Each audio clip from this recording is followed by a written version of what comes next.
നിയമസഭാ തെരഞ്ഞെടുപ്പിൽ നേമത്ത് മന്ത്രി വി ശിവൻകുട്ടിയെ തന്നെ പോരാട്ടത്തിന് ഇറക്കാൻ CPM. നീ ആള് കൊള്ളാമല്ലോ. കൊള്ളാമല്ലേ? നേമത്ത് BJP സംസ്ഥാന അധ്യക്ഷൻ രാജീവ് ചന്ദ്രശേഖർ സ്ഥാനാർത്ഥിത്വം പ്രഖ്യാപിച്ചതിന് പിന്നാലെയാണ് കാലേക്കൂട്ടി കളത്തിലിറങ്ങാൻ CPM ഒരുങ്ങുന്നത്. അങ്ങനെ വിട്ടാ പറ്റില്ലല്ലോ. കാലം ഒരു സൂപ്പർ സ്റ്റാർ മതി. അത് മതി. 100% മത്സരിക്കും. കോൺസ്റ്റിറ്റ്യൂൻസി പറയാം, നിയമം കോൺസ്റ്റിറ്റ്യൂൻസി മത്സരിക്കും. സ്വാമി അവൻ ഭയങ്കരമാ വളർന്നു പോയി. വളർന്നാച്ചിപ്പോ നേമത്ത് പൂട്ടി അക്കൗണ്ട് തുറക്കാൻ തിരുവനന്തപുരം കോർപ്പറേഷൻ വിജയത്തിന്റെ താക്കോലുമായി രാജീവ് ചന്ദ്രശേഖർ എത്തും. തടുക്കാൻ എന്തിനും പോകുന്ന ഒരാൾ തന്നെ വേണം CPM-ന്. നേമത്തിന്റെ MLA-യും വിദ്യാഭ്യാസ മന്ത്രിയുമായി വി ശിവൻകുട്ടിയെ തന്നെ കളത്തിലിറക്കാനാണ് CPM-ലെ ധാരണ. അവരായി അവരുടെ പാടായി, അവരെന്തെങ്കിലും ചെയ്യട്ടെ. நம்ம வேலை நம்ம கடமையை செம்மையாக செஞ்சுட்டு அந்த நதி மாதிரியே போய்கிட்டே இருக்கணும்.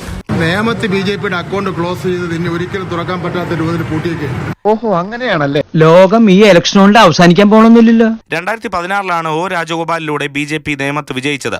2021 കുമ്മൻ രാജശേഖരനെ പരാജയപ്പെടുത്തി വി ശിവൻകുട്ടി നേമം തിരിച്ചുപിടിച്ചു. എന്നാൽ തദ്ദേശ തെരഞ്ഞെടുപ്പിൽ നേമത്തെ 15 വാർഡുകളിൽ BJP-ക്കുള്ള മുൻതൂക്കം വലിയ ആത്മവിശ്വാസമാണ്. രാജീവ് ചന്ദ്രശേഖറിന്റെ വ്യക്തിപ്രഭാവം വോട്ടാകുമെന്നാണ് BJP കണക്കുകൂട്ടൽ. അവനൊരു സിഗ്നൽ തന്നിട്ടുണ്ട്, വലിയൊരു സിഗ്നൽ. കോളേജ് പഠനകാലത്ത് ഫുട്ബോൾ മൈതാനത്ത് ഗോൾ കീപ്പറായിരുന്നു ശിവൻകുട്ടി. എതിരാളികളുടെ മിന്നൽ ഷോട്ടുകൾ തടുത്ത് ഗോൾ വല കാക്കുന്ന കരുത്തൻ. നാട്ടുകാരെ നിനക്ക് പ്രാന്താന്ന് പറയും. നീ ഇങ്ങനെ നാടകം എന്ന് പറഞ്ഞാൽ കണ്ടെന്തെങ്കിലും പണിക്ക് പോകാൻ നോക്ക്. ആഗ്രഹമില്ലാണ്ടല്ല സുഖേട്ടാ, എനിക്ക് വേർപ്പിന്റെ അസുഖമുണ്ട്.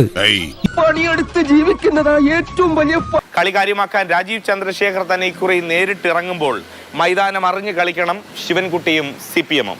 ഇതാണ് കുറെ നാളായിട്ട് വെച്ചിട്ടുണ്ടെന്ന് നമ്പീശൻ എന്നോട് പറഞ്ഞതല്ലേ?